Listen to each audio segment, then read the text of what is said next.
Hello everyone, today we're going to continue, the series of guides on all of the classes that are important. Today we will be looking at the Archer class with dungeons. Now the Archer is the main class of DPS, which is damage per second, and in most dungeon floors the Archer will be the main source of it. You won't find an Archer that isn't supposed to do damage. It is their main role as a DPS class. You'll find that if you're playing Archer and you don't deal enough damage, your dungeon runs will be slower. It's most apparent in floor 7 and all of the master mode floors, since everything has so much HP. The berserkers and tanks and maybe mages, if you have a mage, they won't be able to kill them as fast as the Archer. Now the requirements I think that are good for Archer in every floor are entrance. I don't think you should play Archer. Floor 1, probably shouldn't play Archer. Floor 2, no Archer. Floor 3, no Archer. Now, floor 4 is when you actually need an Archer, and this is Catacombs level 15. Now, the reason that I haven't included entrance through floor 3 is because before the Spirit Bow that unlocks at floor 4, there are no good dungeon bows that are actually worth using. I would just recommend going Berserker for these floors, and then switching that setup for an Archer setup in floor 4 if you want to go through the Archer way. Before the video starts, I just think you should like and subscribe and join the Discord server, because we do giveaways every week. It's pretty good. Now, if we actually just quickly move on to the actual guide that we're trying to do here. For floor 4, you should aim for 3/4 skeleton soldier's armor with a revived heart. To go along with the revived heart, get yourself Sven Slayer level 6 for the Mana Flux power orb that you can place to gain some extra health and strength. Your weapon, the bow, will be a spirit bow, since it has good damage for a very cheap price of 5.2 million points. The boss fight of floor 4 seems very complicated, but it is very simple. You kill the animals that spawn. When you kill enough mobs, spirit bears will spawn in the middle of the boss room. You kill them, then a spirit bow spawns. You pick it up, shoot Thorn, repeat this 4 times, and you've completed the floor 4 boss fight. You can collect your loot, collect whatever profit you have. It's pretty good. Now, for floor 5, I would recommend you to get 3/4 Shadow Assassin armor with Shadow Assassin boots, leggings, and a helmet. Now your chestplate will be a Zombie Knight chestplate, probably a legendary Zombie Knight chestplate. You can recom it if you really wish so.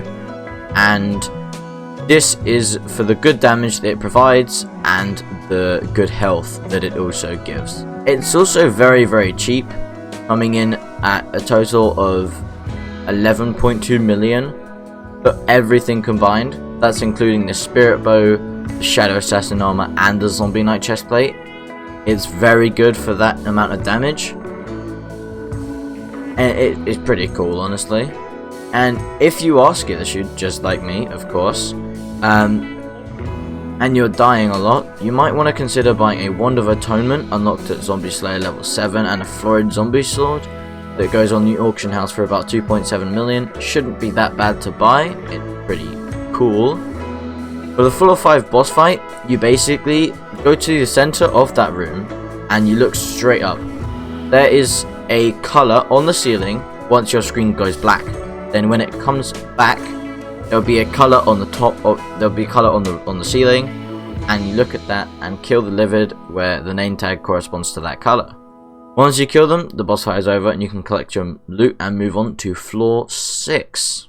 Okay, so now we're on to the 2 last floors, floor 6 and 7. Now, floor 6 is the first, in brackets, hard floor, because of the terracottas that deal absolutely tons of damage. So for this floor, you want a tank and you want an Archer, 2 most important classes. Now, for this floor, the only gear changes that I would recommend is to replace your Zombie Knight chestplate with a Shadow Assassin chestplate and your Shadow Assassin helmet for a golden sedan helmet head, since they will increase your damage and survivability by a good amount. Now, when you go into the boss fight, you will spawn in, then you have to run towards the middle of the boss fight and stay there. There's like a circle of glass surrounded by smooth stone and then there's an outer layer of carpet. You don't really want to go outside of the carpet.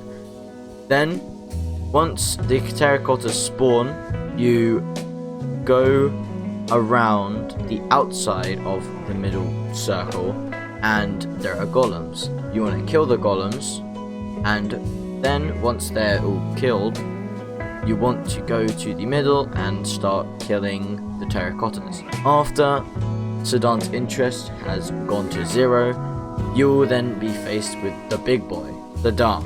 Now, Sedan is the power of all 4 giants that you just killed combined into one. He has 40 million HP, and all you have to do is kill him and survive. Once you kill, again, the big boy, you can collect Giant Sword and move on to floor 7, which is now the biggest floor. Now, it's time for floor 7 gaming, where you can drop scrolls, handles, wither cloaks, and, most importantly, the gold or the fish. Now, the gear change that you need to make for this floor is to change your Shadow Assassin for Necron armor. I know you need a completion run, it's fine, just kind of like you get carried in a run, I guess. Once you complete it though, you need to swap your Shadow Assassin for Necron, because otherwise you probably won't be able to survive.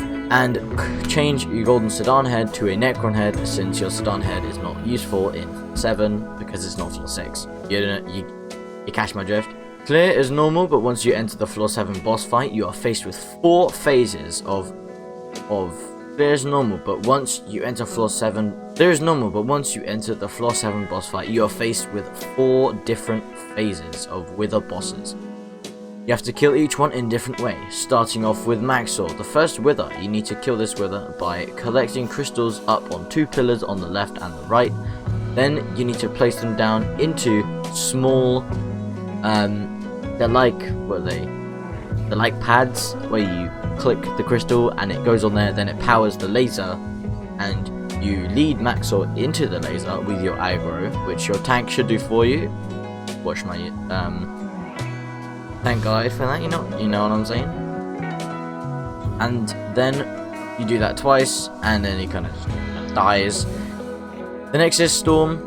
This wither needs to be crushed by pillars controlled by pads in each of the corners. You'll need to crush on the yellow and green pads, since it's the easiest. They're both closest together, and ever since I was about to say new, it's not new, it's really old now, but the old floor 7 you could just do it on just the purple one and it would be completely fine.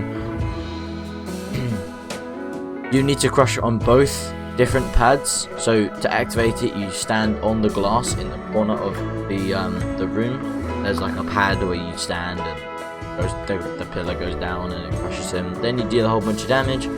The first time you crush him, the damage is capped at 50%, then the second time you can kill him if you do enough damage. Yeah. Once Storm is complete, you go over to the red pad and you drop down into Goldor. Now, Goldor is the tank one.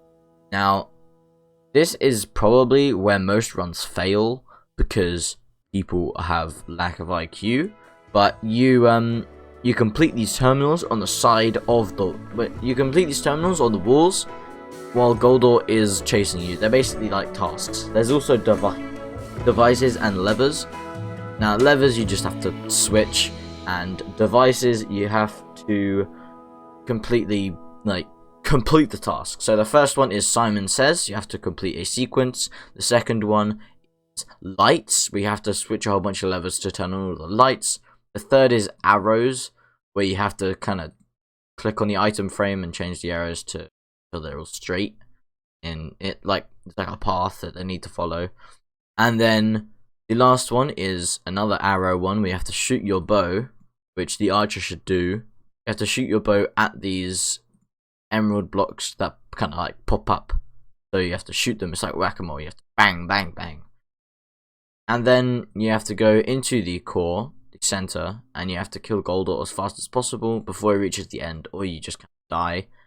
And then finally it's Necron, the baddest of them all, and for some reason he just kind of dies the easiest. You just shoot him and he dies. Sure, why not? No, just make the final boss, the final one, the easiest of them all. And there we go. The ultimate guide for archers dungeons.